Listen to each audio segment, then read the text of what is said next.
Terima kasih Mbak Helena. Mbak Dewi, untuk Sunda Wiwitan, perjuangan yang panjang dan banyak dan berat ini, Mbak Dewi ngelihat bagaimana respons dan support dari masyarakat? Dimulai dari masyarakat sekitar dulu, yang bukan bagian dari masyarakat adat. Ya, kalau khususnya di tempat kami, itu memang ada sejarah yang cukup panjang yang justru yang melembagakan stigma itu banyak yang terdekat ya, kota terdekat begitu ya, karena ini dampak juga dari politik adu domba Belanda zaman dulu. Begitu. Jadi justru ketika di lingkaran terdekat itu kami tidak diberikan cukup ruang untuk dialog secara setara, itu yang menghambat bagaimana sebetulnya proses dialog yang setara itu tidak agak sulit terjadi gitu ya.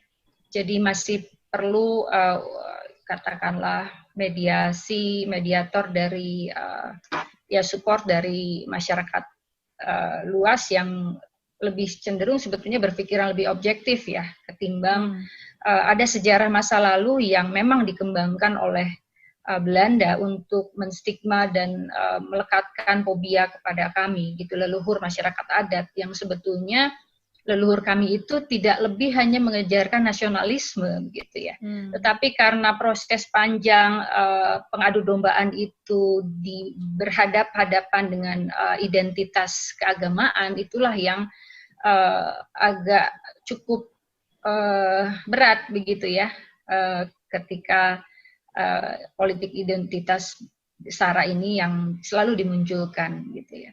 Jadi memang kami merasa selama 75 tahun ini, kami juga mungkin sekarang sedang bertahap dengan peristiwa kemarin ya. Dengan peristiwa kemarin, sejujurnya ini juga makin membuka ruang bagaimana kami sebenarnya, begitu ya. Bagaimana sebenarnya kami diperlakukan, begitu. Jadi ya beruntung dan kami juga masih optimis karena sebetulnya konstitusi memberikan ruang kan untuk kita.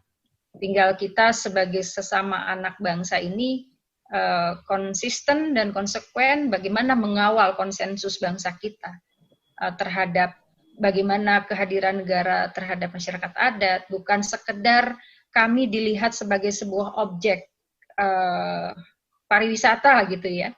Kadang seringkali mungkin cara pandang bagaimana negara melihat eksotika masyarakat adat itu hanya kulit luar gitu. Tapi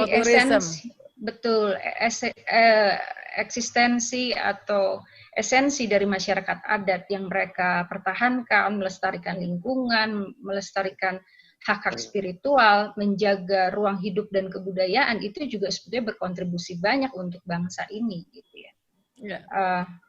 Ya itulah spirit yang masih kami miliki. Ya, itu ketika Mbak Dewi menyinggung soal pariwisata, itu sebagai bagian dari next pertanyaan saya tuh. Udah ada di catatan ekoturism.